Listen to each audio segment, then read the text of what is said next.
Boa tarde a todas e todos.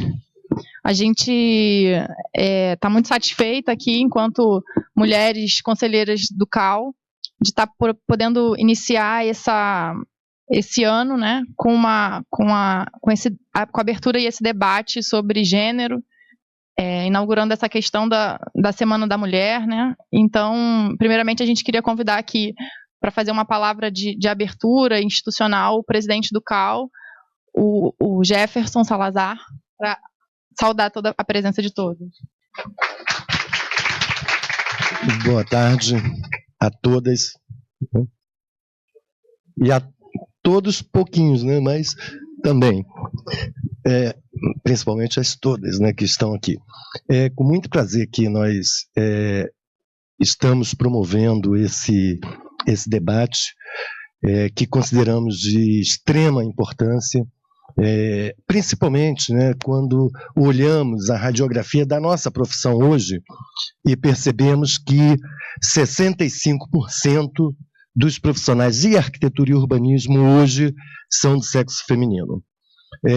Olhando um pouco mais cuidadosamente essa radiografia, nós percebemos que hoje, nas universidades, nós temos quase ou mais de 80% de alunos na graduação do sexo feminino. Isso traz para nós um desafio muito grande, porque, como vocês percebem, né, e pela importância desse debate aqui, as mulheres na arquitetura, de uma maneira geral, em todas as profissões, mas falando especificamente da nossa, sempre foram relegadas a segundo plano. Isso não quer dizer que não tenham produzido com tanta qualidade ou até mais do que os arquitetos e urbanistas, né? Então, para nós, esse debate ele é um debate que vem em boa hora, considero até tardiamente, mas de qualquer forma, acho que é importante que ele venha agora, nesse momento, porque passamos por um processo na nossa sociedade de transformação e de necessidade de colocar a pauta das minorias e a pauta das mulheres, que hoje, inclusive, na sociedade já são maioria também, né? Com uma pequena margem, mas a sociedade brasileira hoje tem mais mulheres do que homens, né? Então é importante trazer esse debate, né? E o debate da inserção da mulher no mercado de trabalho, a questão da representatividade da mulher em todas as esferas, e aqui especificamente no nosso conselho, e em todos os conselhos de arquitetura e urbanismo dos estados e do CAL-BR, aonde percebemos que, embora sejam maioria, numericamente, ainda são minoria na representação. Temos um debate importante sobre a questão da mulher e cidade, que é um debate extremamente relevante, vocês vão ter a oportunidade de perceber isso, e eu espero, né, que esse evento seja muito bem sucedido. Tem que fazer um agradecimento especial às colegas conselheiras que tocaram esse debate, né, na figura da Mariana, cadê a Maíra, que está aqui, a Paloma, Luciana, né, e também as funcionárias do CAL, RJ, né, especialmente a Marta, que é ali que também se dedicou bastante para realizar esse evento, e outros funcionários também, e funcionárias principalmente, né. Então, esperamos que esse debate seja um debate proveitoso. Não vai resolver os problemas que nós temos na sociedade, mas eu acho que lança uma luz, lança uma semente, coloca luz num debate que normalmente se busca evitar, né? E nós resolvemos trazer essa discussão à luz, trazer com muita tranquilidade, com muita vontade de fazer um debate sério e que possamos avançar aí na construção de uma sociedade melhor, mais igualitária, em que as mulheres tenham a oportunidade de mostrar todo o seu potencial na nossa profissão e como cidadãs, principalmente. Então, quero agradecer aos colegas e agradecer a presença de todos vocês que estão aqui. Boa tarde, bom debate. Sentarei ali para participar também. Obrigada, Jefferson.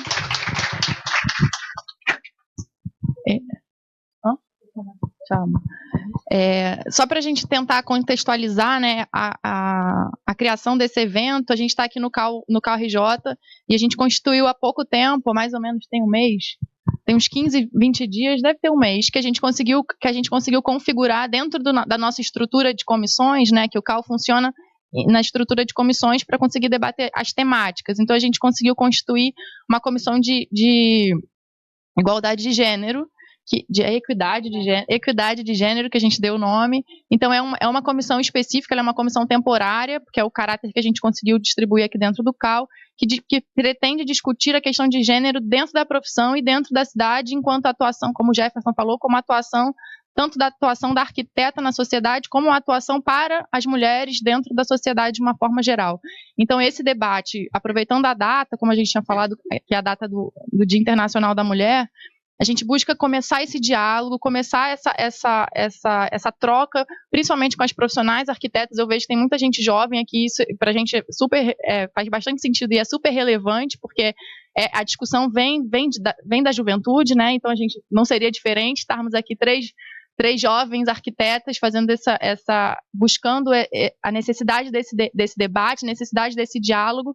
Então, a gente distribuiu o evento em algumas temáticas que a gente acha importante. A ideia é fazer um evento anual que trate sempre de temas. E aí a gente vai estar sempre renovando a temática, né, buscando a temática. E essa vez a gente fez uma coisa ampla, que é para abrir o primeiro debate. Então, a gente vai primeiro falar, que é essa primeira mesa que começa agora, que é sobre a institucionalidade, né, a presença da mulher nas instâncias de representação, o quanto é importante a gente se fazer representar e o quanto isso não é feito hoje em dia, o quanto a gente acaba sempre se representando por homens, a gente acaba sempre abrindo mão da nossa representatividade, isso é muito importante, e ressaltando o que o Jefferson falou, a gente é a maioria, de fato, né? Então a gente precisa buscar esses espaços de representação.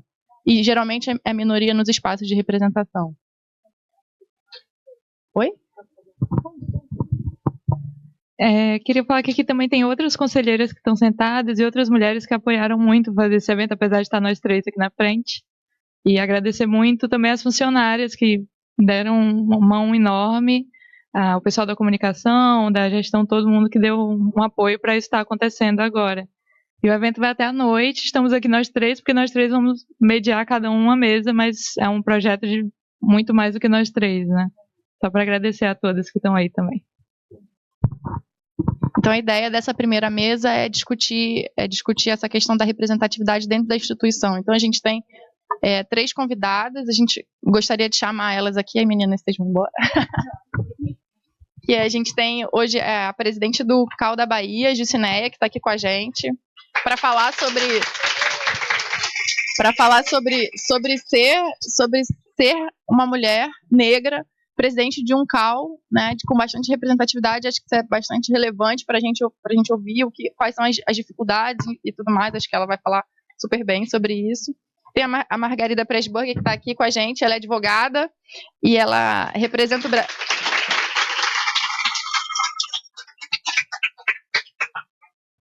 E ela foi subsecretária de Estado de Políticas para as Mulheres, ela é da Comissão da Mulher dos Institutos dos Advogados do Brasil. Não é a OAB, é o IAB, né? Como a gente tem. E a gente tem a Marielle, que ainda não chegou, mas a gente deixa ela fazer a última fala e a gente vai avançando no debate nesse sentido. Então, eu queria passar a palavra para a Jucinéia. Deixa eu pegar mais.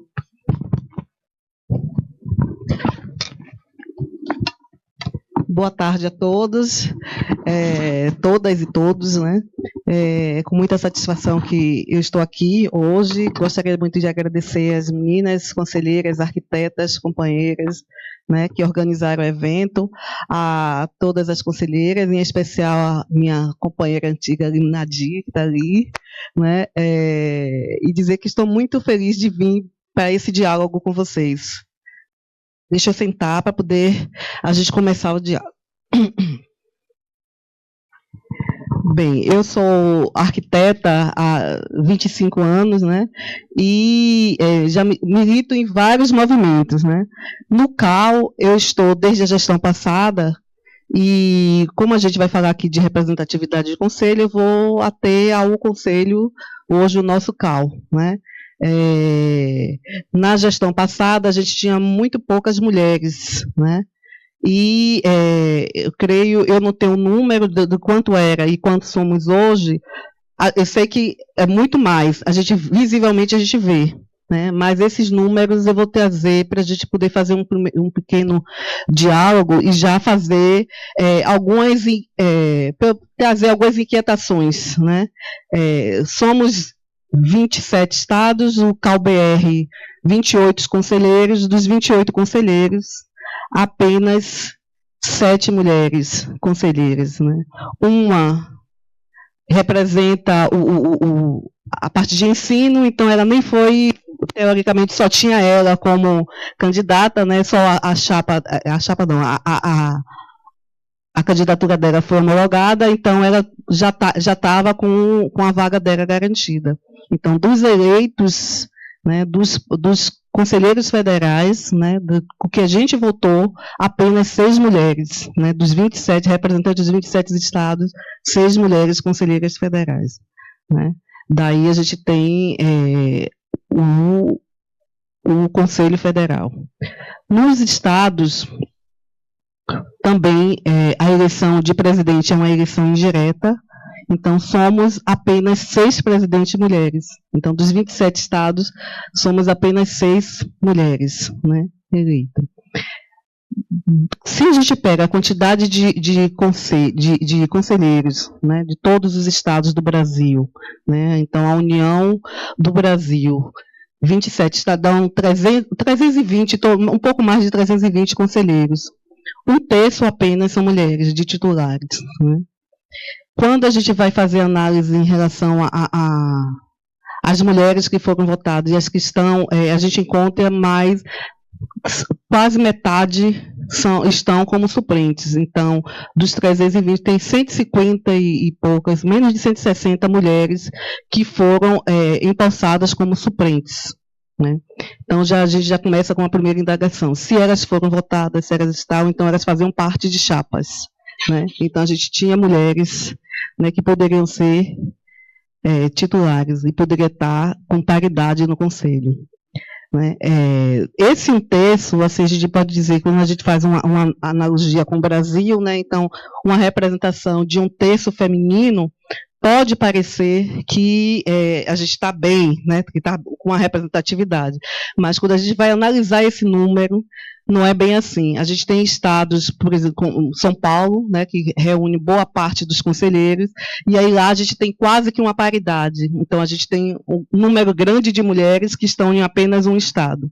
Quando a gente vai analisar os outros estados, né, que tem em torno de 9 conselheiros, tem alguns estados que têm menos, mas 9 conselheiros, vários têm 2, 3 mulheres representando, né?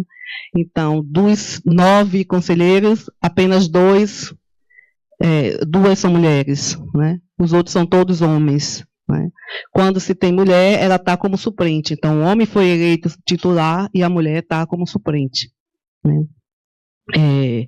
Isso vai influenciar, sim, nas políticas, isso vai influenciar, sim, nas decisões, né, e de como a mulher é vista, né, na categoria, né. Como o Jefferson falou, nós somos a maioria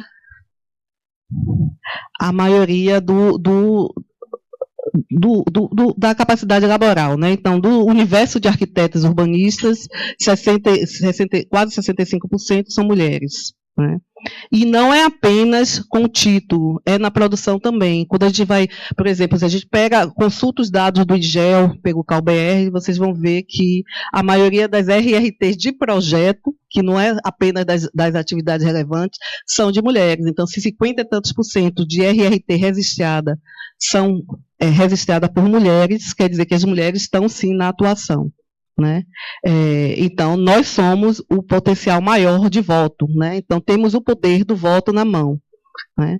Mas aí a gente vai analisar e como é que é formada, então, essas chapas, por que que somos a maioria, por que que temos mulheres, porque no passado dizia que é porque as mulheres não se interessavam pela política, não se interessavam em discutir, né, as questões da profissão, queriam só fazer, né, só o ato de elaborar, de trabalhar, né, de cuidar, e estava relegada a serviços mais leves. Na prática não é isso, a gente sabe que tem mulheres em construção, tem mulheres em todas as atividades do trabalho. E como é, então, que se chega à formação das chapas? E é o primeiro, eu acho que é o primeiro desafio que nós, enquanto mulheres, temos, que é de se fazer representar. Então, de buscar as lideranças, de exaltar as lideranças, de se fazer presente, de dar visibilidade para as mulheres, né, e de propor que essas mulheres realmente assumam, né, o papel de representação. Assim, a gente tem um caso no Brasil, de Santa Catarina, que eu acho que até que viria para quem não veio, né, que as mulheres pautaram e não se viram representadas nas chapas, e elas resolveram fazer uma chapa exclusivamente de mulheres, né? E na verdade, foi a chapa que teve majoritariamente os votos, né? Eles não fizeram a maioria dos conselheiros, mas eles que tiveram o maior número percentual de votos, né? De lá também tem a presidente mulher, né? Mas, assim, para ela ser eleita presidente mulher, ela teve de conversar, de negociar, de articular com outros representantes de outras chapas, e que eu acho que aí vem o nosso primeiro papel, né? A gente precisa conversar, né? A gente precisa dialogar com os nossos companheiros, né? E a gente precisa mostrar para os companheiros que a gente precisa estar com visibilidade também dentro dos conselhos, né? Dentro das nossas instituições. Por exemplo, eu que venho da FNA e dos sindicatos, tem outros que vêm do IAB, e a gente precisa estar presente nesses espaços, né? E daí vem. Eu não sei como é que foi em todos os estados, mas assim, lá na Bahia, somos 11 conselheiros. Desses 11 conselheiros, apenas 4 são mulheres, né? O resto são homens. Eu fiz parte de uma chapa que fez a maioria com 7 conselheiros, e somos 3 mulheres e 4 homens. A outra chapa, que tem 4 conselheiros, ele tem 3 homens e 1 mulher, né? A chapa já era majoritariamente de homens, eram poucas mulheres, e na ordem, como eles fizeram 4, eles só fizeram 1 mulher, né? No todo, a chapa que eu fiz parte, e que a gente está... quer dizer, que fez 3 mulheres eleitas, a formação da chapa foi a partir das entidades. Então, a gente convocou, as entidades escolhiam seus representantes, e aí formava a chapa. Entidades, IAB, sindicato, setor acadêmico, né, e algumas associações de arquitetos que existem no interior da Bahia e também em Salvador. Então, assim, a responsabilidade sobre a representação foi diretamente ligada às associações, né? Então, às instituições, né? Nós, do sindicato, a gente sempre, como lá na Bahia, a maioria das mulheres que fazem a luta do trabalho, né, que está no sindicato, estão no sindicato, a representação está no sindicato, então a maioria é mulher, então foi fácil a gente manter, né, uma mulher como representante no conselho do CAU, né, que a gente tem outros conselhos também que faz parte, na maioria, algumas vezes tem homens e tem mulheres, mas assim, no CAU era importante que a representação do SINARC fosse de mulher. Né? Foi assim no primeiro, né, quando a gente compôs a primeira chapa, que na verdade foi chapa única, e a primeira presidente do Conselho de Arquitetura também, Jandira França, que teve de se afastar por questões de saúde, era mulher, né, mulher e negra na cidade de Salvador. Né? Na segunda gestão, a gente teve um representante do setor acadêmico, né, o professor, né, Guivaldo, que foi... E nessa terceira gestão, né, a gente teve de compor para que a gente voltasse a ter uma representação que fosse muito mais próxima dos arquitetos, que não fosse apenas pela academia, mas pela atividade em si, né? No início, eu não era candidata, a gente não tinha desenhado, eu não tinha pensado em ser a presidente do CAU, mas, assim, por influência das minhas companheiras do interior, né, eu sou da capital, mas as companheiras do interior que diz que a representação muito mais, não só por ser mulher, mas por ser a voz, né, do interior também na capital, né, então, dos 7 conselheiros, os 3 do interior disseram que não abriam mão do meu nome, e a partir deles foi que eu vim formar a questão de compor uma plataforma para poder defender meu nome no CAU, né?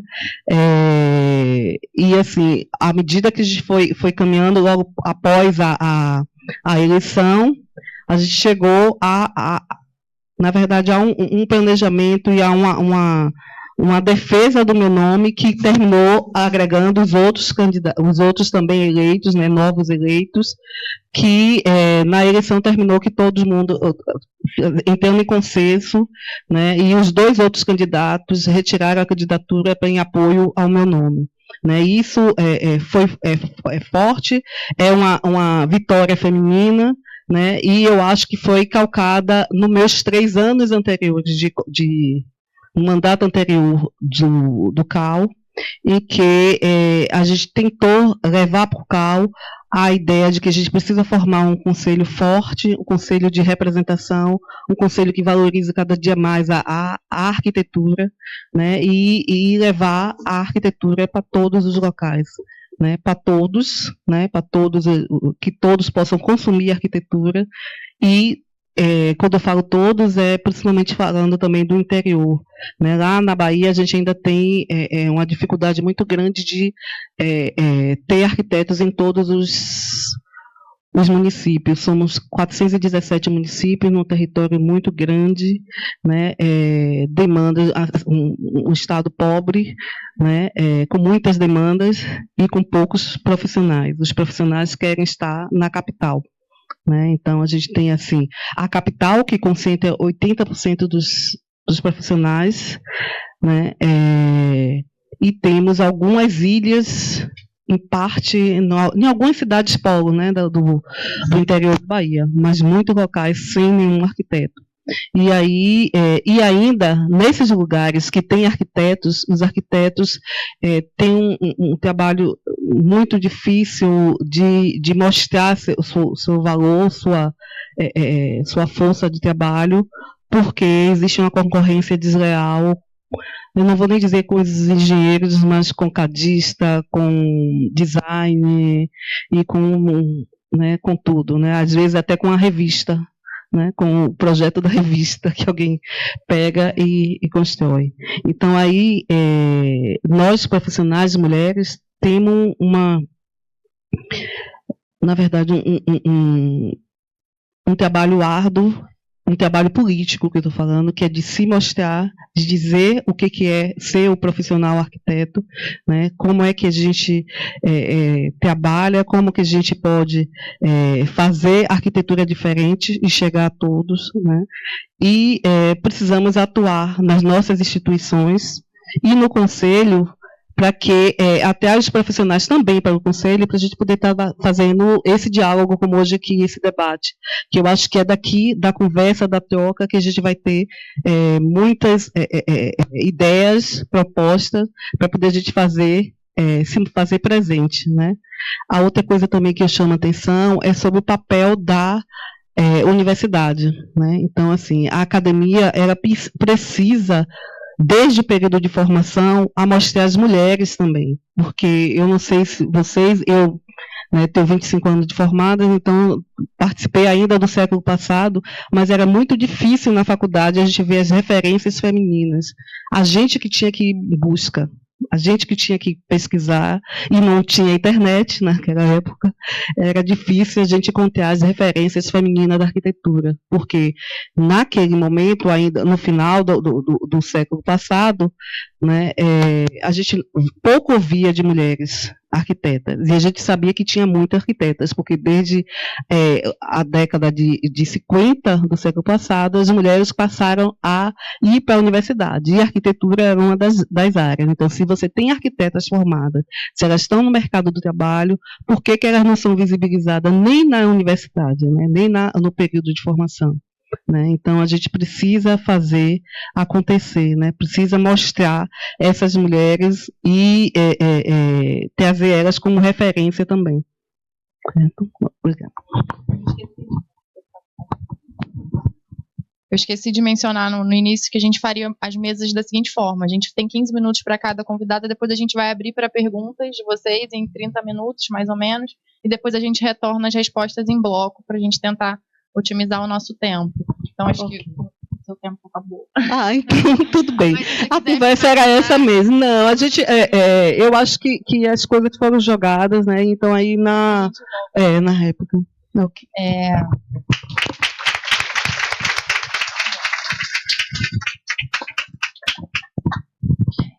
É muito importante a gente ter essa visão de dentro, né, de quem consegue ocupar esses espaços, e o quão importante é a gente estar nesses espaços, a gente buscar esses espaços e lutar por eles para que a gente possa se colocar. Porque acho que por um bom tempo a gente buscou que os homens chamassem a gente por esses espaços e a gente não soube ocupar esses espaços, e aí tem uma discussão mais complicada nesse sentido.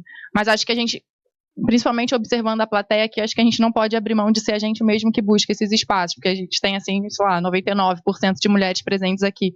Então, acho que isso é muito relevante para a nossa discussão.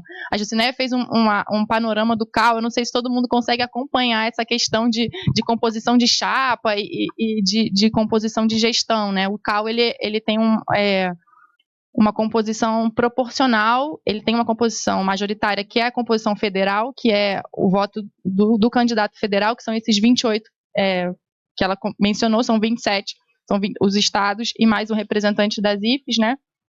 E depois a gente tem as composições de chapa. Então, de acordo com a quantidade de chapas e a quantidade de eleitos por chapa, você tem que fazer uma composição num segundo momento para que se eleja a presidência do CAU estadual. É mais ou menos isso que ela explicou quando as pessoas abriram mão da candidatura em função da candidatura dela. Então, é mais ou menos isso que acontece em todos os estados, essa composição e esse cenário onde a minoria é sempre das mulheres, assim. Então, esses espaços que a gente tem que ocupar em outras instâncias, como ela colocou, mas aqui, como a discussão está pautada pelo CAU, acho que esse é o espaço. E agora a gente vai...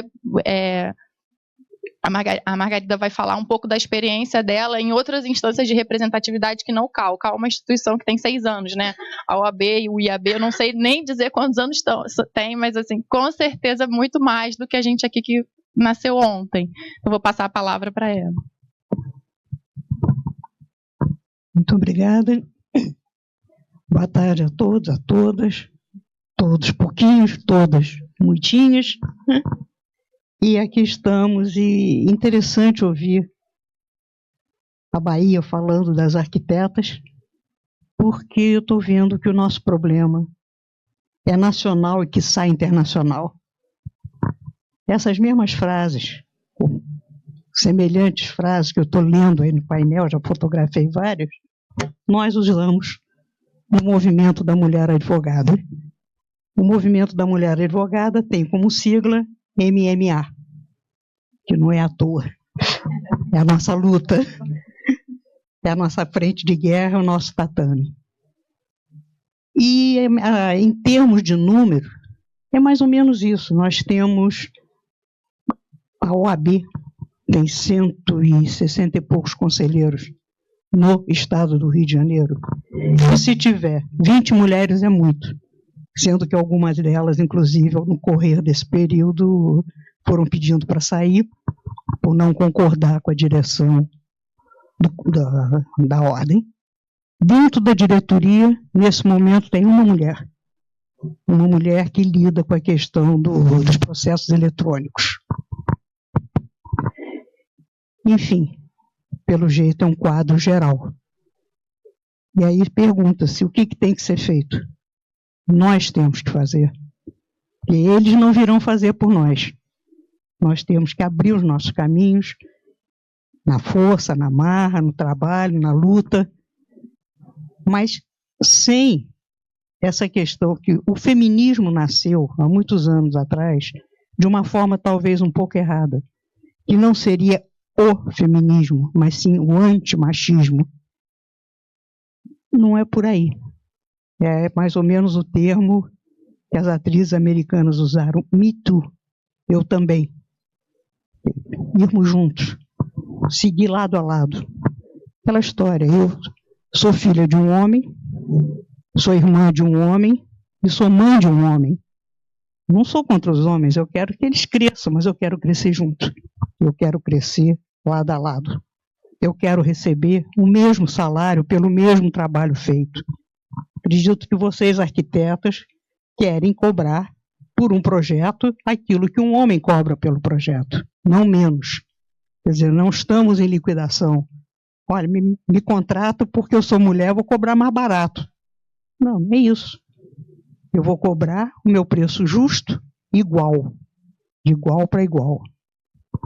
E por aí a nossa briga segue em todas as profissões. Marielle vai poder dizer para você o número de mulheres vereadoras no nosso município. Quantos homens e quantas mulheres. E se me perguntarem dentro da Câmara Municipal quem eu admiro, eu digo Marielle. Que está na sua primeira gestão, é nova na política e está fazendo uma política reta, clara, transparente. E é isso que a gente espera de todas nós. Mulheres na política, mulheres no Congresso, mulheres batalhando por mulheres e vencendo essa luta. Vocês, arquitetas, têm assim como ídolo, mais ou menos, Oscar Niemeyer, o homem dos 3 tracinhos, que eu considero um grande arquiteto de exteriores. De interior, me desculpem, ele me mata com esse fórum aqui do Rio de Janeiro, que os corredores não têm interligação. Então você atravessa um corredor 5 vezes esse aqui para visitar uma vara, volta aquilo tudo para atravessar outro corredor para ir na mesma posição. O exterior é lindo. O Museu de Niterói, o exterior é lindo. O exterior de Brasília é a coisa mais linda. Agora o interior não é muito culpa dele, não. Mas o Congresso que ele criou, valha-me Deus. Ele não teve culpa, não. Então eu acho que esse é o nosso caminho. É o caminho de nos impor. Quer dizer, não é por beleza, não é por decote, não é por um cruzamento de pernas, mas pelo valor. O valor que nós temos. Não é porque temos filhos.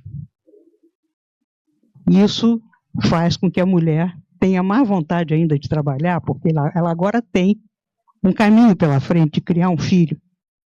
Isso não menospreza o seu trabalho. Não é por aí que os homens tentam nos jogar para baixo, dizendo, não, mas a mulher engravida, fica 9 meses enjoada, depois tem não sei quantos meses amamentando. Sim, e daí? A natureza nos fez assim. E a natureza é sábia. Se ela nos fez assim, é porque ela sabe que nós podemos enfrentar isso, e vamos enfrentar, e vamos tocar, e vamos criar os nossos filhos. E falando em criar nossos filhos, essa mentalidade machista, de conselhos machistas, de muitos homens, isso tem que ser apagado na creche. Não adianta você pegar, como nós vimos também agora no Oscar, um homem de 70, 80 anos que passou a vida abusando de mulher, achando que mulher é objeto, fazendo o teste do sofá, e tentar mudar a cabeça dele. Não vai mudar. Nós temos que criar os nossos pequenininhos para que desde sempre eles saibam que nós somos todos iguais. Ninguém nasce preconceituoso. Nós nos tornamos preconceituosos pela vida em casa. Não, porque filho meu vai ser macho. Porque não sei o quê, não sei o quê. Por quê? Por que não deixamos a criança crescer com a sua pureza? Amiguinho dos seus amiguinhos. Coleguinhas dos seus coleguinhos. O meu filho pequenininho nunca denotou alguma coisa nos amigos dele. Ele nunca chegou para dizer que o coleguinha era isso, era aquilo. Não, era o colega, a coleguinha, coleguinho, os amigos que ele cultua até hoje. Está com 38 anos, é publicitário, está com a vida feita. E tivemos um reencontro lá em casa, dos pequenininhos do Jardim de Infância, que cresceram juntos. Diversidade total. Igualdade total. Então é isso. Vocês que são jovens, vocês que vão ser mães e pais dentro em breve, ou já são, criança não nasce preconceituosa. Não permitam poluir a cabeça de uma criança. Deixem eles crescerem livremente, amigo dos seus amigos, iguais por iguais. E eu acho que é esse o caminho do feminismo. O feminismo é igualdade, lado a lado com os homens. Nem um passo à frente, nem um passo atrás, nem um direito a menos. E ensinando também aos nossos filhinhos meninos que o não é não. Que a namoradinha é namoradinha se ela quiser ser namoradinha. Senão ela não é namoradinha. E aí nós vamos começar a plantar gerações futuras. E uma vez eu falei isso num evento. Eu espero um dia que um neto, um bisneto meu pergunte: o que é preconceito? Eu já ouvi falar sobre isso, mas eu não sei o que é. Que um dia nós poderemos ter um mundo sem preconceitos. E é isso que eu espero. Obrigada.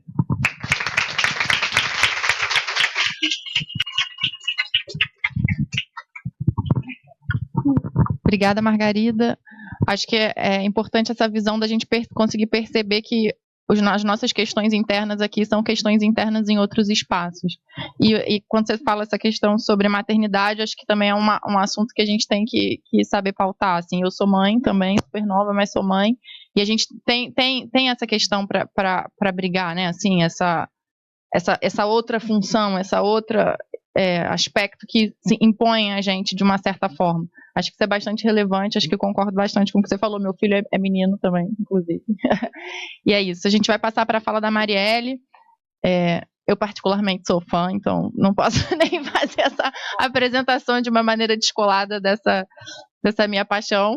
Mas ela é vereadora hoje, presidente da Comissão das Mulheres na Câmara Municipal, coordenou a Comissão de Defesa dos Direitos Humanos na Alerj, nem sei por quanto tempo, bastante tempo, e traz esse debate para o nosso cenário cotidianamente, nos espaços de representação, faz isso de uma forma incrível, assim. Então a gente convidou a Marielle justamente para falar sobre essa questão da representatividade dentro dos espaços de poder, que são hoje majoritariamente masculinos, e ela está lá fazendo esse papel, brigando pelas nossas pautas e pelos nossos direitos todo dia, e tenho muito orgulho. Passa a fala. Obrigada, Mari. Boa tarde a todas, né? Fundamentalmente a todos. Prazer aí estar com Margarida, que, né, nessa época da Comissão de Direitos Humanos, porque acho que esses históricos são importantes, porque mostra da onde a gente vem, o que a gente faz, de onde a gente veio, né? Eu sou da Maré, nascida, criada, meu lugar de família, de moradia, de história. Então, quando Jucinéia fala da Bahia e fala do interior e fala desse lugar de ser a mulher negra nos espaços, fico feliz de ter uma companheira dividindo essa mesa, de conseguir encontrar, para além dos outros espaços, ocupar o CAL com as conselheiras, né, Mariana, né, a Lu, e aí acho que esse é um lugar importante, está aqui também Jefferson, nosso companheiro, mas onde as mulheres, acho que tem um marco nesse último período, para falar um pouquinho dessa perspectiva da representatividade e de uma certa reviravolta nos campos, né? De um marco que, como eu aprendo e como a gente precisa recordar com o bonde das feministas históricas, eu brinco não só com as jovens com o bonde da hashtag, mas desse lugar que vem muito antes de nós, para nós mulheres negras, quando a gente fala do eu sou, porque nós somos das que vieram antes, mas do movimento de mulheres que também nos encontramos tanto, né, Margarida?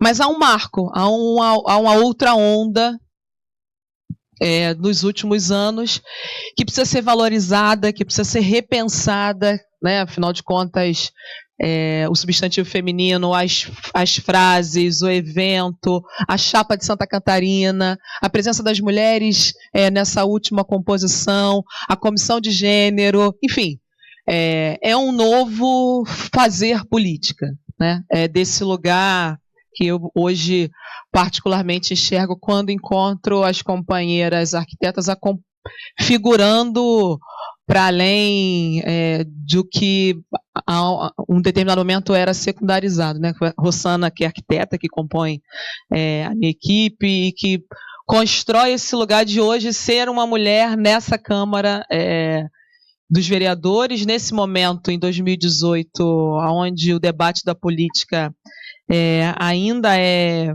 questionado, principalmente com relação às mulheres. É possível a gente falar hoje de direito à arquitetura para as mulheres? É possível a gente falar hoje em direito à cidade para as mulheres? Em direito à segurança pública para as mulheres faveladas em tempo da intervenção federal? Até peço desculpa aos minutinhos que atrasei. Hoje foi lançado um observatório da intervenção federal pelo SESEC, pela Universidade Cândido Mendes, e a gente está como relatora da comissão na Câmara Municipal que vai ter um observatório dos legisladores. Então, são muitas frentes, né, à toa que a gente, né, quando fala da universidade, que fala do espaço de representação, que a gente precisa atuar, mas felizmente nos multiplicando, porque eu acho que a perspectiva de gênero hoje, das identidades de gênero, da diversidade de gênero, é algo que não só no evento de março, não só a gente tem que fazer, como a Mariana falava anteriormente, mas mais do que isso, a gente precisa avançar. E aí é um pouco do que, trazendo um pouco para a prática, para lançar e aí a gente debater, porque eu acho que é sempre bom. Quando a gente assumiu a vereança agora, e quando assumiu a Comissão da Mulher, porque é verdade que a nossa pauta de gênero, com todos os arranjos que falam do direito das mulheres, precisa estar à frente, mas a gente precisa ocupar a comissão de orçamento, a composição da intervenção federal, a composição que elabora, por exemplo, o plano diretor, enfim, né, de um debate mais amplo. É a partir daí que a gente assume a presidência da Comissão da Mulher com essa fundamentação, com essa formulação do debate de gênero, o debate de favelas, porque é o que me compõe, é o que me traz, né, o lugar do território, assim, a gente, não só na formulação teórica do que a gente fala do direito a território na perspectiva do Milton Santos, mas o território mesmo, a favela não como aquele espaço do território onde é negado a existência de estar lá, né? E a perspectiva da negritude, também apostando, investindo, focando nesse momento de mais uma onda das questões raciais. Afinal de contas, vivemos no mito da democracia racial, mas há uma cor de quem é violentado, há uma cor de quem morre, há uma cor de quem está preso. Então, esses debates são fundamentais e nos pautam. Então, para dialogar com a mesa, e aí trazendo alguns elementos concretos que eu acho que são importantes, a gente pautar o CAU e ser pautada pelo CAU, né? Acho que perguntar como que está sendo estabelecida essa perspectiva de gênero e com essa interseccionalidade, que é o que a gente está chamando e que a gente está aprendendo e a gente está valorizando agora nesse período, quando a gente junta o debate de raça, da negritude, e o debate de classe a partir da perspectiva de território, a partir da Câmara Municipal. Então, os nossos projetos, objetivamente, têm esse cunho. Margarida falava da creche, Mariana falava da educação dos filhos. A gente vai passar por um momento agora, no final do mês para o início de abril, da votação do Plano Municipal de Educação, onde, infelizmente, esse debate conservador é apresentado ainda como a não possibilidade do debate de gênero nas escolas. Mas, bom, como é ano, mês e dia da gente resistir, de celebrar, a gente precisa pensar também nas perspectivas positivas e nas alternativas do que a gente tem. tem todo um debate que precisa ser feito com relação à educação, mas tem um momento anterior, voltando porque a Margarida falava da creche, para dialogar, a gente apresentou um projeto de lei que a gente chamou de Espaço Coruja. Depois, se vocês quiserem saber mais, que ele visa a educação infantil, um acompanhamento num horário ampliado, ou no horário que deveria ser, de fato, também apresentado, já que nós, mulheres, não temos a divisão sexual do trabalho garantida, então recai a educação dos filhos sobre as mulheres, e os nossos horários de trabalho são os mais diversos possíveis. Então, a gente apresenta um projeto de lei que certamente deveria ser pensado na sua arquitetura e na sua formulação, pela perspectiva do direito à cidade, do direito a gênero na cidade, por conta de ser um horário estendido para que as crianças fiquem na creche e tenham, a partir daí, as mães maiores possibilidades de trabalho. Na verdade, as crianças ficam nesse espaço infantil, desculpa, porque não é creche, elas ficariam num horário estendido de 17 às 23 horas, não necessariamente por completo. Mas percebam, por que eu estou trazendo esse elemento? Quando a gente apresenta esse projeto de lei, que para o movimento de mulheres foi feito em conjunto, teve eco, para alguma parte das professoras e educadoras infantis também.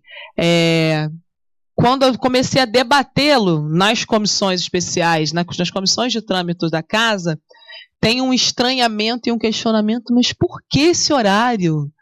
Mas por que precisa disso? Assim, um descolamento da realidade? E aí é o ponto que eu queria chamar a atenção, assim, do quanto que não pode ser só a representatividade, do quanto que não pode ser só o março, do quanto que não pode a gente se contentar com essa última onda. É mais do que hora da gente ocupar esses espaços e garantir que, para além do debate simbólico, a gente consiga figurar no debate objetivo. As mulheres precisam estar nessa composição da decisão da política pública, da orientação do CAL, de quem vai pensar esse plano diretor, de quem vai pensar esse planejamento arquitetônico para esse espaço, na compreensão mais ampla do que isso nos exige hoje. Um outro dado, um outro elemento também que a gente viveu nessa Câmara, Margarida, que de 51 vereadores e vereadoras, nós somos 7 mulheres. Se a gente for... Como é teu nome? Larissa. Se a gente for, Larissa, olhar para as nossas irmãs cores, tem mais uma vereadora que eu sempre falo, porque é a vereadora fulana, que é também uma das mulheres negras, porque ela não se auto-identifica enquanto mulher negra. E eu diria que das 7, 4 ou 5 compõem uma linha numa perspectiva ampla do campo progressista, no debate do que tiver a nossa política. Então, pensando o Espaço Coruja, a gente conseguiu dialogar bem. Pensando a campanha contra o assédio, lá a Rosana deixou, e Luna também está aí, deixou o material que a gente fez pela Comissão da Mulher, da campanha contra o assédio do Não é Não, 3 delas tiveram acordo. Uma delas falou, Marielle... E aí você respira e vai. Né? Porque a gente, o ano passado, recebeu denúncias de violações, um caso muito emblemático da Elizabeth, que estava com um maiô escrito feminista, foi assediada e, no final das contas, teve o nariz quebrado, levou 3 pontos, foi parar no hospital, enfim, a gente acompanhou, atendeu. E com os números que no período do carnaval só elevam, e aí eu sempre gosto de trazer os dados, acho que foi a Jusceia que falou do dado do RRT, eu acho que esses são dados que a gente tem que levar para a vida. Guardar. Se tem mulheres emitindo, tenham mulheres arquitetas trabalhando, produzindo. Então esse é um campo, esse é um lugar, esse é um perfil. Então eu sempre procuro trazer, né, converso muito isso com a equipe dos dados oficiais. Então, os dados oficiais apresentam que, no período do carnaval, o assédio contra as mulheres, ele aumenta muito. Daí a gente pensar numa política que foi midiática, que foi de prevenção, que foi o leque, mas que também eu tive que ouvir ali questionamentos, falando, Marielle, não é tão bem assim. E quando a gente voltou do carnaval e apresentou a diferença dos dados, é óbvio que, né, todo mundo, imagino que a maioria tenha visto, não sei se todo mundo, né, porque a gente gosta de descansar no carnaval, mas quem circulou nos blocos viu que era um movimento mais amplo do que o que nós apresentamos. E felizmente por isso.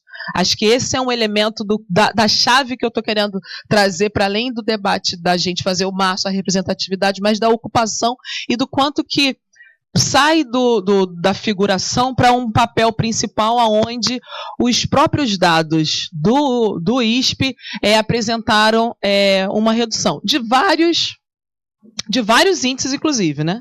Por mais que tenha tido toda a campanha, só um parêntese para falar, né? Por mais que a gente hoje viva uma intervenção federal na segurança pública no estado do Rio, os dados com relação à segurança não elevaram no ano de 2018 e sim reduziram. Uma leve redução, mas uma redução. Né, porque apresentaram isso como justificativa e, na nossa perspectiva, essa justificativa é para salvar o PMDB com relação à apresentação da sensação de segurança para a sociedade. Mas, pois bem, no que se fala da perspectiva de gênero, da política pública apresentada com relação à campanha contra o assédio, teve eco. A gente tem apresentado projetos nesse sentido. Um outro é a campanha com relação contra o assédio nos transportes públicos, entendendo que a mulher, para ter direito à cidade, precisa ter direito à mobilidade, precisa ter o direito à saúde, enfim, ele é mais amplo. A perspectiva de gênero tem a sua centralidade, mas a gente vai precisar pensar a política pública mais ampla. E aí precisa explicar com o beabá, precisa explicar com a vida. Quando eu apresentei esses dados na volta do carnaval da redução, e ao mesmo tempo com o índice de estupro que bate 13 por dia, o Luciano estava, gente, quando preparou o material, teve um vereador, gente, isso para mim é emblemático quando a gente fala de mais mulheres na política, quando a gente fala de frente ampla pelo debate de ocupação nos espaços de poder. O vereador veio e falou assim, levantou, eu tinha citado ele estava no plenário e eu geralmente eu sou professora, né? Então eu vou dialogando. Aí chamei, sabia, fulaninho, que olha isso, os dados são oficiais.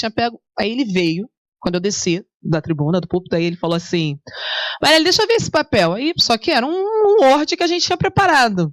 De onde você tira esses dados? Aí eu respiro, né? Porque minha vontade foi, você já passou por alguma rua escura de madrugada ou de noite, teve medo, ou você não ficou no ponto de ônibus, que é um dos lugares que a gente mais sofre assédio, enfim. Aí respira, fala, são dados oficiais, Naldo.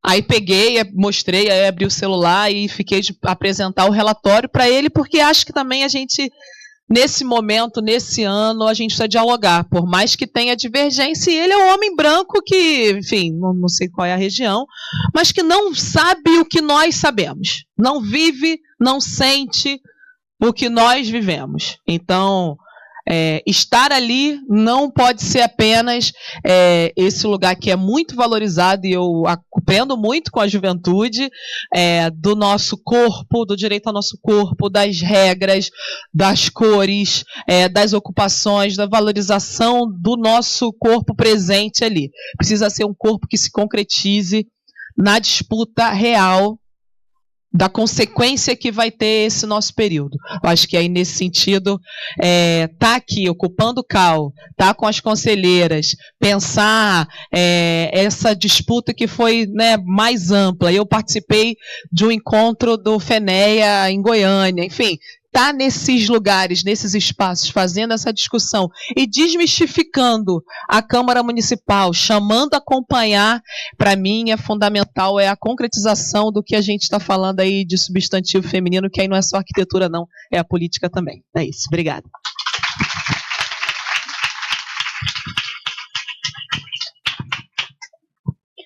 Acho que a Mari deu esse tom da iniciativa do debate, assim, desse evento, necessariamente, que é esse vai e volta, é a gente acumular, ter as pautas e discutir, fazer esse vai e volta das políticas para que a gente possa tornar isso algo real e que a gente saiba ocupar esses espaços.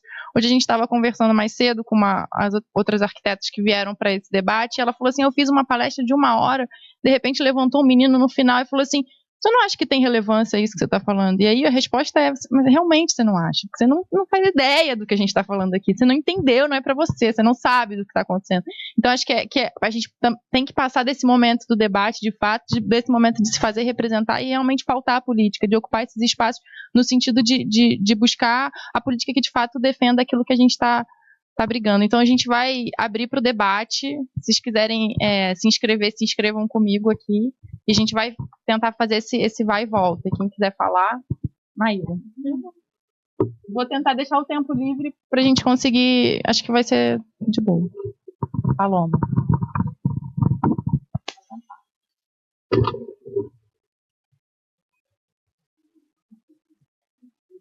Maíra.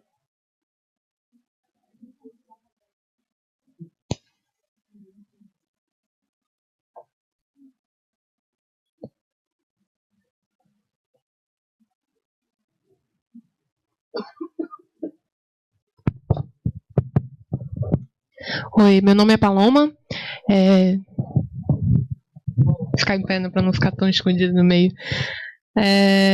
Eu tenho uma pergunta que acho que cai bem para as três, porque já que é falando da presença da mulher nessa institucionalidade, nas disputas, eu queria que as três falassem um pouco mais dessas disputas entre nós mesmas, quando nós mesmas reforçamos esses padrões, quando nós mesmas somos as mulheres que chegam lá e aí começam a reproduzir o discurso por falar que é meu mérito, eu agora sou um dos caras e eu não quero mais que chegue nenhuma aqui para disputar esse espaço, porque eles não vão abrir espaço para um monte de mulher, então é melhor que continue sendo só eu aqui, ou eu e mais uma.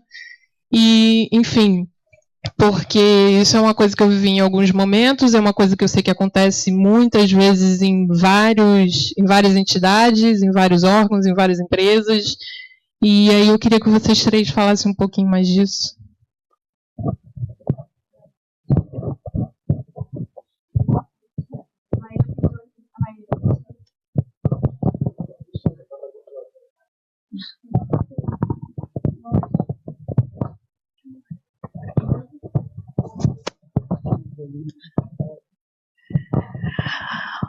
Oi, boa tarde. Eu sou Cristina Reis, não sei se vocês... Eu sou parte dessa casa aqui. Eu sou também conselheira suplente, porém ativa. E, na verdade, eu não quero fazer uma pergunta, eu quero fomentar uma história. Arquitetura é política. Eu lamento pra caramba quando eu escuto de colegas, principalmente os jovens, não só os jovens, de colegas, que não faz política, que não sabe fazer política, que não quer fazer política. Cara, então morreu, né? Porque viver é fazer política. Arquitetura é fazer política. A arquitetura é a tradução do que nós vivemos todos os dias. Ela só se realiza no concreto ou no ferro, seja lá onde for. Então a gente tem que fomentar isso lá dentro da gente, que a gente tem que fazer política. É política dentro do trabalho, é não se deixar superar quando a gente não é para ser superada, não está lá para isso. Entendeu? Então, o fomento que eu quero dar só nessa discussão é como que a gente pode estar existindo como arquiteta sem fazer política. É impossível.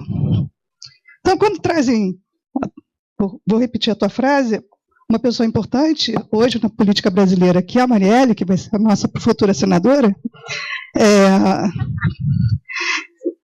é importante pra caramba, porque ela é uma voz super importante dentro da nossa cidade hoje e que está se expandindo para as outras cidades do estado do Rio de Janeiro também. Eu não estava no interior, mas agora estou no interiorano. E eu vejo esse espirrar, mas ainda é muito pobre, ainda é muito fraco. A gente não sobe. Quando a gente sobe, a gente puxa a outra. E a gente não é de fazer isso. Nós temos ainda muito chão para trilhar para colocarmos. A gente vai puxar a irmã. A gente vai trazer a gente para cima. Se a gente for esperar por outra pessoa, não estou falando só de homens brancos, enfim, nada disso. A gente tem que fazer a nossa política. E fazer arquitetura é fazer política, é acordar e fazer política. Política urbana, que a gente não está fazendo, a gente não está discutindo isso. Eu tenho 35 anos de formada. Sou velha, né? Mas assim, 35 anos de formada, eu espero todo dia fazer política urbana no Brasil, e a gente não faz. Bom, e a gente tem braço, a gente tem capacidade. Então, a minha é só um fomento para essa discussão de que se a gente não faz política, a gente não faz arquitetura, e se a gente não faz política, a gente não está vivo. É isso. Obrigada.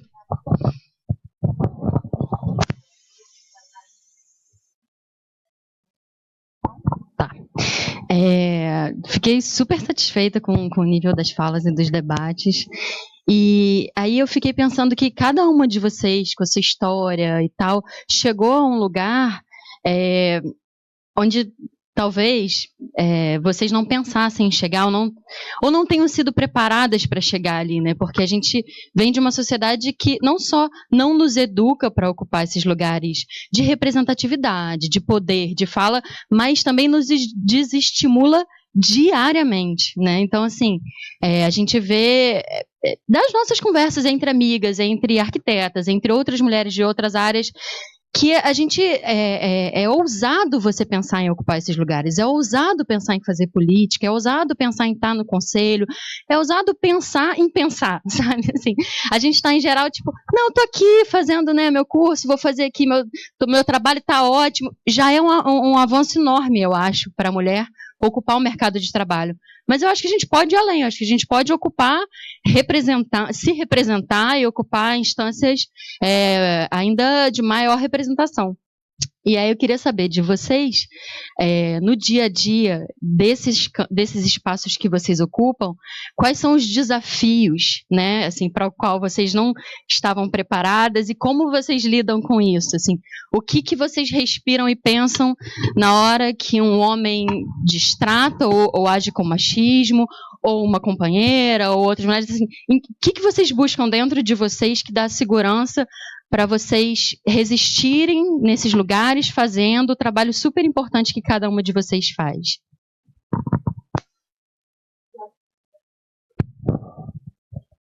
Bom, eu acho que foi ótimo ouvir as três, né? Realmente enriquecedor. Mas eu tenho uma questão para as três, né? A nossa sociedade, ela é machista por excelência, né? Preconceituosa também e outras coisas, né? Mas a questão do machismo tem uma origem numa cultura patriarcal, né? Que ainda que algumas famílias se moldem em cima de um matriarcado, mas esse matriarcado é machista. Isso é impressionante. Eu estou dizendo porque a minha família, por exemplo, tá? Ela foi basicamente um matriarcado. Minha avó era figura forte, né? Meu avô já havia falecido, é uma figura muito forte, com 7 filhas mulheres, né? Essa coisa toda. Então, era dominação, e depois dela, uma tia minha, que também assumiu basicamente o controle da família, mas a cultura machista ainda assim se reproduzia, né? E a gente vê isso em outras famílias também, em outras situações. Isso é uma coisa muito comum. Porque esse machismo ele está no inconsciente coletivo tão entranhado, né, que eu acho que nós temos um desafio muito grande para superá-lo. Dentro dessa questão do desafio, né, quais são as principais ações que vocês recomendam, né, para que a gente possa avançar e superar esse inconsciente coletivo que nos habita a todos?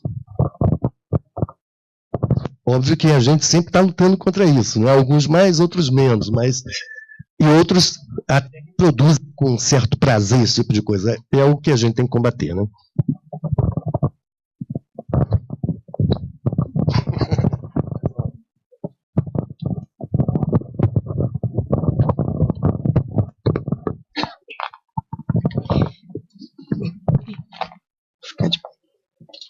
O meu nome é Nadir.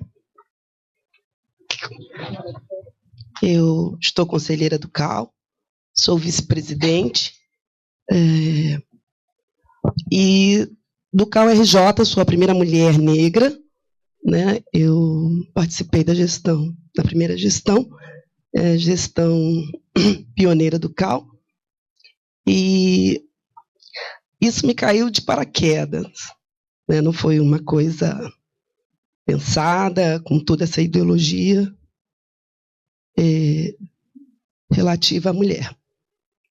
Conheci a nossa presidente da Bahia, que eu tenho muito orgulho, em 2013, em Goiânia, lá no ENSA, e fiquei muito feliz de estar com ela aqui hoje, de ouvir vocês.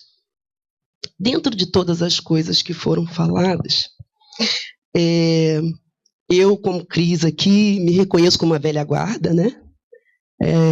Tenho mais de 20 anos de formada, sou mãe, já sou avó, e, novamente, a gente está tendo a oportunidade de estar no CAL, e nós nos sentimos como numa posição de poder, realmente, que foi um conjunto, foi um trabalho conjunto, pensado conjuntamente por mulheres que lutaram para que esse CAL Rio de Janeiro hoje, né, uma parte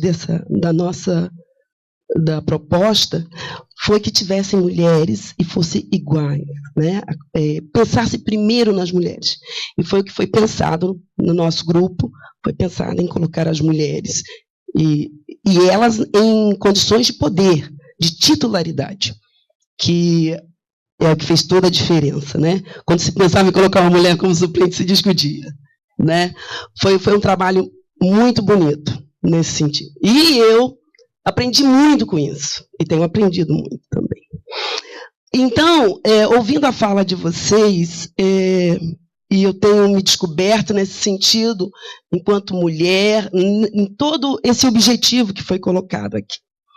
Quando vocês se reconheceram nessa condição de mulher, com essa possibilidade política, né, de fazer a diferença, quando vocês se reconheceram nisso, e a partir desse momento, desse reconhecimento enquanto mulheres nessa condição de poder,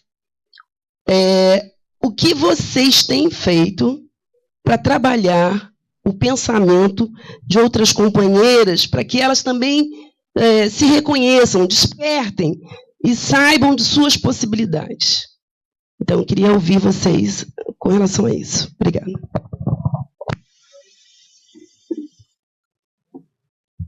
Acho que a gente volta agora aqui para a mesa para tentar responder esse bloco. Se depois a gente tiver mais perguntas, a gente ainda tem tempo.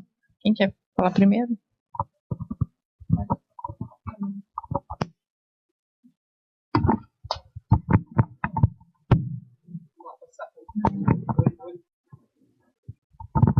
Deixa eu levantar aqui, não estava conseguindo ver e estava incomodando ali.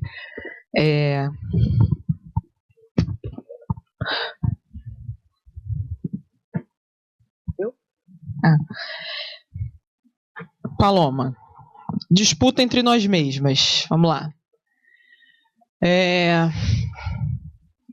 Óbvio que existe, né? E a gente não pode falsear ou fingir que isso não está colocado, mas queria tentar trazer um elemento que não pode ser secundarizado, mais amplo do que a gente tem na disputa do dia a dia ou dali do lado a lado, mas que é uma sociedade que não pode ser só figura de retórica capitalista, machista, onde isso existe e a gente foi criado desde criança nesse sentido, mas acho também, a Luna estava me pautando e a gente vivencia isso, que às vezes a gente sai dali da Câmara, por trás ali pela Evaristo da Veiga, vou indo para Lapa. Se eu for sozinha e encontrar uma outra mulher, certamente nós vamos juntas. Então, perceba, eu estou tentando dar um exemplo concreto de algo que eu vivi recentemente. Que é óbvio que você está no plenário da casa, na Câmara, o que você veste, com o que você está usando, ninguém olha para os ternos se é o mesmo terno uma semana, porque no geral eles botam o mesmo terno todo dia, só muda, mas se você repete a roupa, sabe assim, então tem disso, que faz parte do universo que é do ter, que eu diria, numa perspectiva, mas eu acho que a gente hoje vivencia uma mulher sobe e puxa a outra, ou eu costumo falar na favela, quando a gente ia pular um muro que ia dar o pezinho, você ajudar e estar junta ali, com essa vivência de rua, com essa vivência de dia a dia, que só a gente sabe? Essa história que Mariana fala, por que o cara não reconhece? Foi relevante. Não é para você. Ou melhor, é para você entender que ou filha, ou irmão, a família, eu tenho uma tática dessa na Câmara. De vez em quando eles estão, porque é o plenário, né? Ou seja, a gente sabe das histórias na Câmara Federal, onde você vê qualquer coisa, né? Inclusive vídeo pornô, quando vê, né? Aquela barbaridade. Quanto mais prestar atenção na mulher que está falando. Então, às vezes, eu dou uma de maluca, você não tem filho, não tem mulher, tem irmã, assim, para chamar a atenção desse lugar aonde a gente se reconhece. Acho que eu sou do bonde do copo cheio, do otimismo, mas já saindo para ir para Maíra, porque eu acho que porque vão nos desestimular, vão fazer nos competir. E aí não é só utopia, não. Quem é a tua estagiária? A minha companheira é arquiteta, sabe assim? Quem é que vai fazer... Bom, eu não entendo nada, tá? Quem é que vai fazer o tal do CAD? Quem é que vai gerar não sei o quê? Quem é que vai estar fazendo a visita técnica? Enfim, desse lugar concreto de uma mulher subir e puxar a outra, da gente conseguir se reconhecer e ocupar esses espaços. Porque aí quando a Cristina fala de que a arquitetura é política, acho que é nessa perspectiva da gente estar ampliando o debate. Quando começou a relação, por exemplo, da gentrificação e da resistência, que foi uma mesa que eu acompanhei, estava lembrando aqui, parecia que era só coisa de favelado que estava falando de moradia. O apoio técnico das arquitetas foi fundamental para a gente qualificar esse debate. Foi aí que eu conheço a Tainá, por exemplo, foi aí que a gente se reconhece num lugar de mulheres negras ocupando os espaços diferenciados de poder, mas com uma vivência comum desse lugar de fazer política das mais diversas formas. E aí, Maíra, assim, acho que tudo isso te responde, mas eu anotei assim quando você perguntou. Na hora das maiores dificuldades, eu lembro assim, eu não estou sozinha. Aí eu vou usar o dado da Gilcineia, eu vou falar de Gilceia, da Gilcineia de todas as vezes aí, do RRT. Não estou sozinha. Sabe, assim, eu estava lendo ali as frases da história do interior, parece que eu estou vendo uma pessoa falando isso. Mas trabalhar com design interior é mole, não sei o quê, quero ver fazendo, sabe assim, parece que eu estou vendo uma pessoa falando isso. Então, sabendo que não estamos sozinhas, por maiores, e aí, assim, eu fazia a piadinha da parlamentar que parla muito, deixava falar, contar um monte de história. Então, assim, teria inúmeras histórias. Acho que uma emblemática foi do primeiro ano do mandato, quando a gente fala da campanha contra o assédio. O pessoal fez a campanha do Não é Não no ano passado também. E quando eu desci da tribuna, Margarida, teve um vereador do PMDB, que é para deixar registrado, aí você passa a dialogar e conversa. A gente tinha assumido desde 15 de fevereiro, então já tinha encontrado na diplomação, conhecia, enfim. E aí ele vira e falou assim, comigo só, Marielle, mas nem um apertinho? Assim, porque eu falei, né, não vai apertar, não vai segurar as mulheres, não sei o quê. Aí você respira e pensa, Maíra, machista, denúncia! Aí você pensa, vou ter que aturar esta pessoa por 4 anos. Aí você respira e lembra, ele é do PMDB. E aí todo o caos instaurado e do que está colocado nas disputas do jogo. E aí, enfim, acho que, eu já contei isso na equipe algumas vezes, acho que certamente nós somos quase 20, 80% de mulheres, tá? 16, 15 mulheres. Certamente nós, com as nossas diferenças, trataríamos isso de maneiras diferenciadas. Bom, Mas eu falei assim, maravilha, você tá solteiro? Eu não lembrava assim, não, lembro, me apresentei minha mulher. Aí chegou um outro, aí eu falei, mas ele é solteiro. Eu falei, você é solteiro, então você vai desenrolar no carnaval e se ela te der não, seja porque ela vai ficar com a mulher ou com o homem, não é pessoal, é um toco, acontece, é da vida. Aí... E com o outro, falei, ótimo, vou ligar para tua mulher, porque ela, por acaso, felizmente a gente foi muito bem votada, e ela tinha declarado que só não votou porque o marido era vereador. E aí veio, tirou foto, eu falei, ótimo, na próxima eu vou falar para tua mulher que você está assim, querendo assediar as pessoas, da vereadora às mulheres no carnaval. Então, depende, mas já gritei, já me bati boca, já me exaltei um pouco mais, já recuei, só chorei também. São momentos, mas eu acho que síntese de que, como disse a Nadi, do bonde da velha guarda, e sendo a primeira mulher negra, acho que lembrar que a gente não está sozinha, porque acho que isso dá, e aí não pode ser só figura de retórica não. E aí, como eu não vou perder a oportunidade, Jefferson, cadê o Jefferson? Você não estava culpando sua mãe e suas tias por causa do machismo não, né? Só para registrar. Não, olha só, brincadeira, calma, Jeff. Não fica aí ativo, vocês ficam assim, gente, fala uma coisinha. Calma. Intimidade é fogo, né? Mas acho que é um elemento de, mesmo no lugar do matriarcado, nós, mulheres, e eu aprendi isso muito na Cantra, muito nas formações, a gente vive numa sociedade machista, aonde acho que esse novo momento, os nossos filhos, filhas, netos já têm uma outra perspectiva. Daí é a defesa que eu acho que é fundamental a gente ter a perspectiva do direito à educação e dos debates mais amplos de casa. Porque olha que perverso. Em determinados momentos, a gente ouve dos parlamentares, a grosso modo, dizendo que essas questões se resolvem dentro de casa. E aí a gente percebe, quando a gente amplia os diálogos e esses debates, que não pode ser só a cargo da família e do debate de casa. Porque qual é o papel da escola comunidade, das relações, do seu repertório que precisa ser ampliado? Acho que essas são dicas, quando a gente fala dessa nova perspectiva, acho que os homens entenderem e estão entendendo mais que é um momento de protagonismo das mulheres, principalmente nos nossos espaços, mas mais ainda, acabou esse lugar do secundarizado, mas com elementos concretos que não pode ficar a cargo só das mulheres. Daí eu acho que eu tenho muito acordo com a Margarida, acho que a gente, para fechar mesmo, a minha filha está com 19 anos, né? Então, assim, da juventude e de uma galera que hoje apresenta quase como que a perspectiva ariana, do sangue puro, do feminismo puro, de uma... Eu realmente, eu tenho uma frase que eu já falo há muito tempo, principalmente pela perspectiva de direitos humanos, que é dos feminismos, né? Quais são as mulheres deficientes, as mulheres faveladas, as mulheres encarceradas, das mulheres trans, dessa perspectiva ampla do feminismo.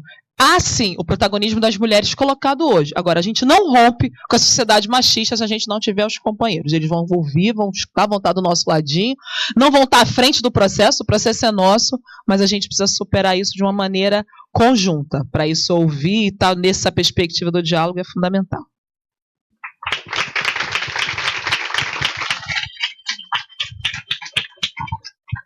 Bem, gente, eu não vou responder assim, um a um, não, mas deixa eu ficar em pé também. Esse formato sentado, a gente não fica, só vê quem está na frente, né? A gente estava falando dos desafios, né, e da disputa entre mulheres, e Jefferson colocou a questão de formação de criança, né, de família.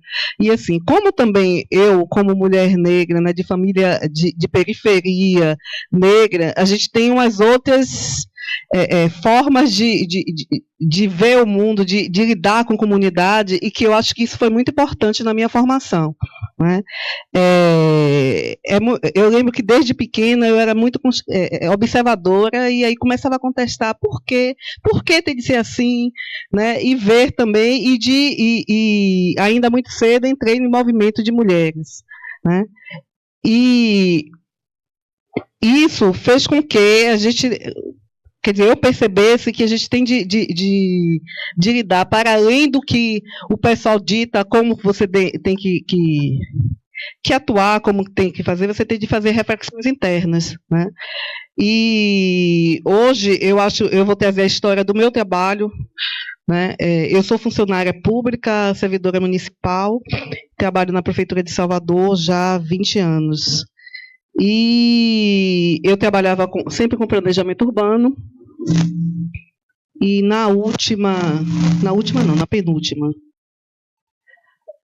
2013, quando mudou de prefeito, né, que fez uma mudança lá na estrutura das secretarias, e como eu era na verdade, não participei da campanha do prefeito que foi eleito, né, quando ele assumiu, e a pessoa que era funcionária também de carreira e que trabalhava comigo, né, a primeira pessoa que ela achou que deveria perder cargo, sair da coisa, fui eu, né? Então todo mundo continuou com seus carguinhos, né, cargo pequeno, baixo, mas eu fui tirada do cargo. E eu não aceitava aquilo, eu dizia, por que isso? E até o meu coordenador, o meu chefe, ele também não concordava, mas tinha alguém ditou e eu tive de sair. Então eu digo, então eu vou tirar a licença-prêmio, que todo servidor tem direito. Como eu já tinha quase 15 anos de trabalho, eu poderia sair, eu saí 6 meses com mais um mês de férias, tinha outro mês de férias, então eu fiquei 8 meses, eu digo, eu vou ficar afastada, vou fazer outras coisas e deixar rolar a gestão. Quando eu voltei para a gestão, como eu já perdi o cargo, né, logo de cara, então eu voltei para minha lotação de origem, no caso para a secretaria de que eu fiz concurso, que é a Fundação Manuel Ferreira, que trabalha com os projetos urbanísticos. Então eu retornei um ano depois da nova gestão e estava lá a presidente, uma mulher, né? E eu me apresentei, aí fui direto para uma subgerência, eu tive de ser lotada, e aí a gerente também era mulher, e eu entrei e aderi à equipe, mulheres, homens, diversos, né? E a estrutura eram uma gerente, 2 subgerentes, e a equipe de arquiteto em torno de 15 arquitetos. Em 6 meses eu já adquiri um cargo de chefe de setor. Né? Com 1 ano eu estava subgerente. Né? E para algumas mulheres, por incrível que pareça, algumas das arquitetas mulheres foram as que mais questionavam por que a última arquiteta a chegar na equipe tinha virado subgerente. Né? E aí foi muito difícil para mim no primeiro ano de subgerente, porque tinha resistência das arquitetas. Né? Mas aí eu parei, volto de novo a questão de formação, de como a gente lidava, e que às vezes elas não estão discutindo porque era uma mulher que estava lá na frente, né? Ela estava falando porque elas achavam que o cargo deveria ser dela. Então vamos trabalhar para que todo mundo possa ter e assumir cargos, né? E assim, foi muito devagarzinho, mas a gente reconquistou, né? Hoje eu ainda estou como subgerente e sou presidente do CAU. Então, assim, eu não estou mais talvez com o tempo todo com a equipe e tentando trabalhar e fazer com que as mulheres elas cresçam e vejam que todas elas são capazes, não é apenas uma, não é, né, que todas elas também são capazes, se a gente tem a mesma formação, se a gente está imbuído de um desejo comum, né, e querendo construir uma cidade diferente, uma cidade, né, que todos tenham direito à arquitetura, a gente pode, sim, cada uma exercer o papel, né, de gerente, de presidente da fundação e de outros cargos também. Então, eu acho que no dia a dia, no meu dia a dia, a gente tem de sempre estar trazendo a outra, mesmo com as negativas, né? E é assim em todos os lugares, é assim no movimento social também, às vezes a gente vê os homens querendo ditar tudo, como é que deve ser, como não deve ser, né? E a gente tem que fazer as associações necessárias, né? Às vezes tem de engolir sapo, né? Essa coisa da disputa das mulheres, talvez porque elas acham que o fato de, principalmente algumas mulheres que estão no poder, e acham que o fato de estar no poder, quer dizer, torna elas homens, né? Infelizmente, talvez sim por formação, mas a gente tem de estar sempre fazendo o contraponto. né?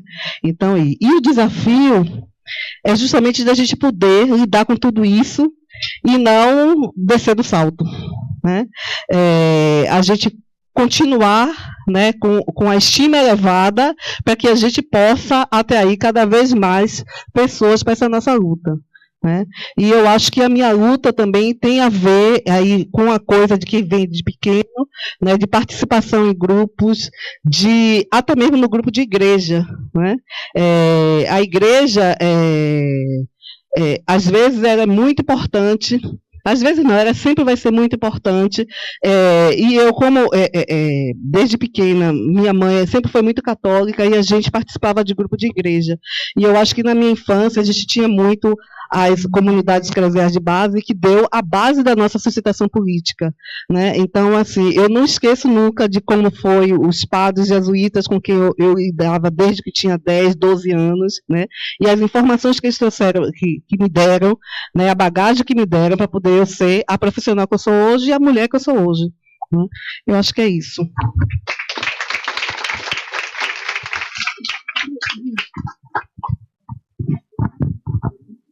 Eu vou pedir desculpas, mas eu não tenho a juventude da Gilcineia nem da Marilé, então vou continuar sentadinho.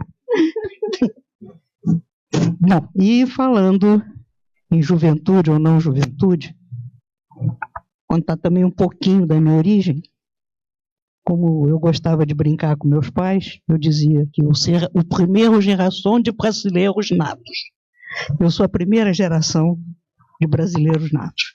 Eu sou filha de austro-húngaros que vieram para o Brasil para passar uma temporada e eles, minha mãe me contava, meu pai contava, que não puderam desembarcar do navio porque havia uma revolução no Brasil. Então eles ficaram 2 dias na Ilha das Flores e quando desembarcaram na Praça Mauá, minha mãe apavorada procurando os cadáveres, né? Porque tinha havido uma revolução e foi a primeira chegada de Getúlio Vargas. E ela viu o samba. Ela tomou conhecimento pela primeira vez com a música brasileira. Todos dançavam, pulavam, alegres. E ela dizia, ué, e a revolução? Não, a revolução já acabou, agora está todo mundo feliz, o presidente assumiu, o Brasil vai melhorar. Então, essa é a minha origem. O Brasil vai melhorar. Tudo que acontece, nós achamos porque o Brasil vai melhorar. Nós estamos com uma intervenção brabérrima, mas o Brasil vai melhorar. Brasileiro, profissão esperança. Então, partindo daí, eu sou filha de pais progressistas. Minha mãe sempre foi progressista, sempre foi evoluída, criou um problema na minha escola, que era uma escola progressista também, talvez na época, uma escola mista, não era uma coisa muito bem-vinda, e criou um problema porque eu, com 11 anos de idade, comentei com umas coleguinhas que eu estava lendo Jorge Amado. Então as mães se revoltaram. Como? Com 11 anos de idade, lendo pornografia.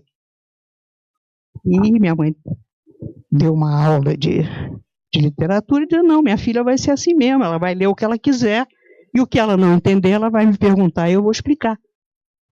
Então eu tive essa sorte de ter nascido numa família progressista. Tive um único irmão, 10 anos mais velho que eu, que aos 18, 19 anos já estava até o tampo envolvido em política, tinha se alistado no PCB, era comunista de carteirinha, e ele com 18 anos, eu com 8. Então, ele reunia os amigos em casa para discutirem política, e eu brincando ali. Eu não tive muita opção, não, tive que seguir por aí. Até porque em 1964, abril, eu entrei para a Faculdade Nacional de Direito, o famoso CACO. Eu cheguei junto com a Gloriosa.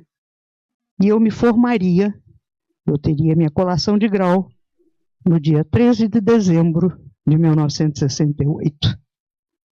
Quando chegamos no Teatro Municipal, as famílias, o Exército cercava e o AI-5 se instalava. Então eu digo que eu cheguei e saí Então, durante os 5 anos do Durante, eu estava pelas ruas, Marielle. Era magrinha, corria bem. Cheguei a levar umas bordoadinhas, mas o pior foi meu irmão, que foi preso em 68 e ficou preso até 72. E aí, então, o sangue nos olhos subiu mais ainda e realmente eu me atirei. E depois fui uma das fundadoras da Comissão de Direitos Humanos da Ordem dos Advogados do Brasil, aqui do Rio. E depois de 85, outras coisas vieram, como até hoje, direitos humanos, a dignidade humana aqui nessa terra e muitas outras terras não são respeitadas. Não? Eu vejo muita gente jovem e isso me traz um alento de que entrego a bandeira. Entrego a bandeira porque eu sei que outros a carregarão também. Respondendo a pergunta sobre a disputa entre mulheres, eu ressalto uma coisa: a mulher machista. Fiz esse retrospectivo de ter tido uma mãe progressista, porque até hoje conheço muitas mulheres altamente machistas. Eu tenho uma amiga bem mais jovem, na faixa de idade de vocês, profissional liberal, e há pouco tempo me saiu com uma preciosidade, que estava precisando trocar de carro. Eu digo, que ótimo, vai trocar por que carro? Não sei, estou esperando meu namorado dizer, porque eu não compro carro sem ter um homem do meu lado.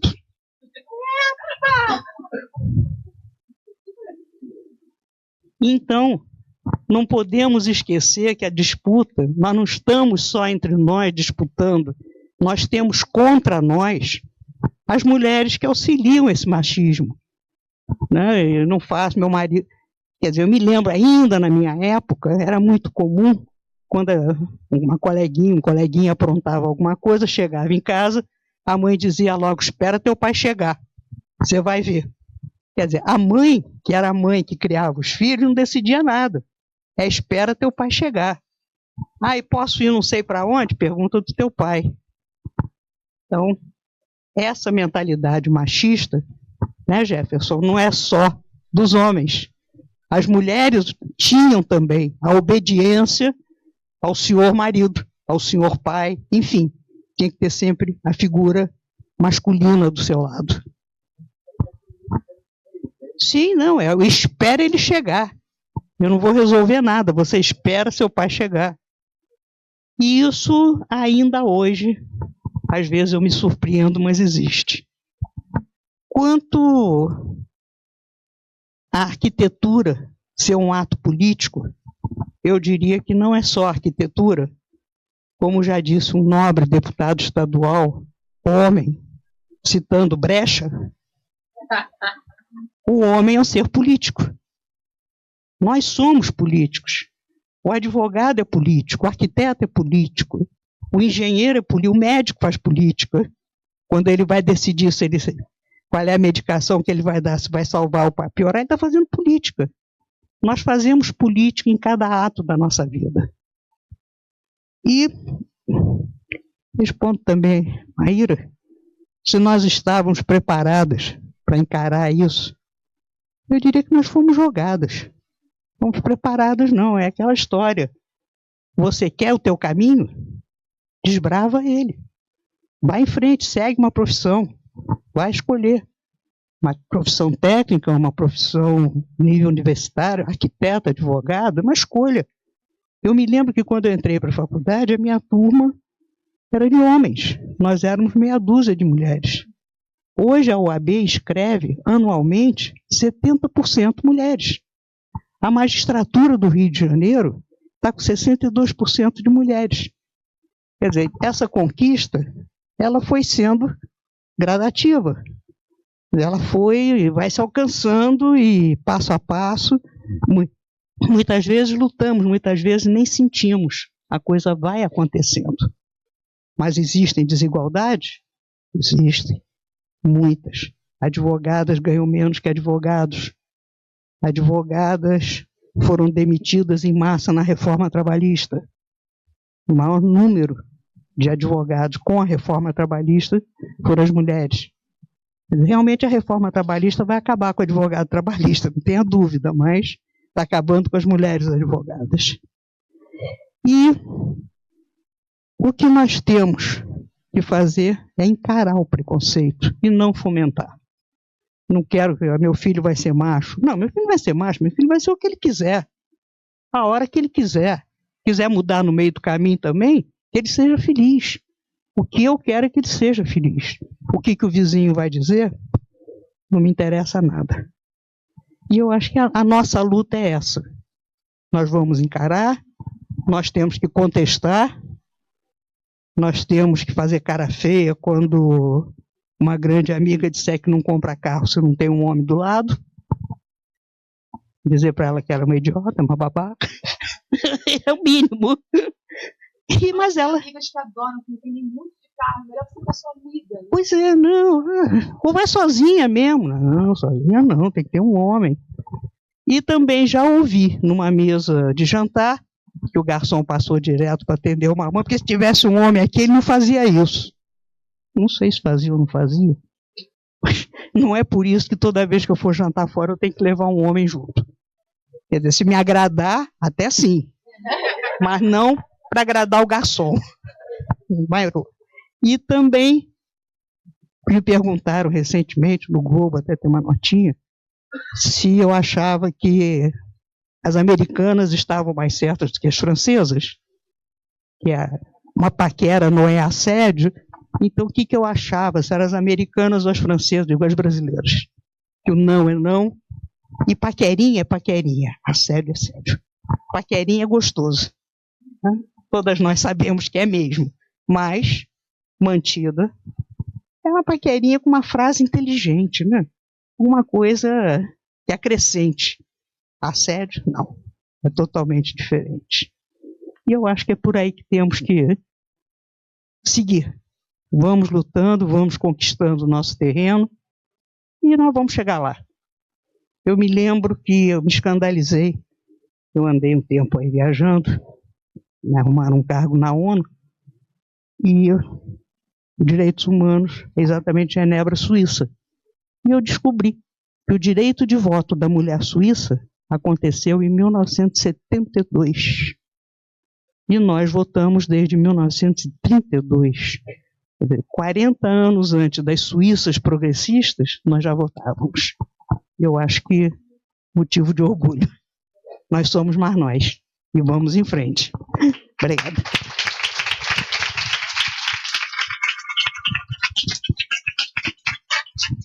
A gente chegou no nosso teto de horário, a Mari principalmente precisa ir embora porque ela tem que ir lá fazer essas brigas cotidianas aí, bater de frente com essas pessoas.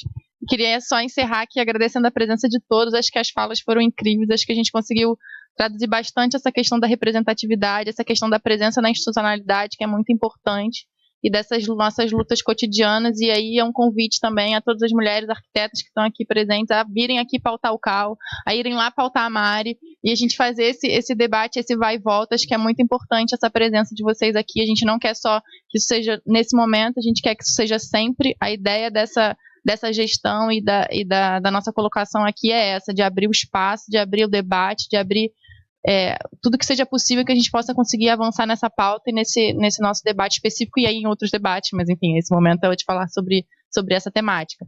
Então é isso.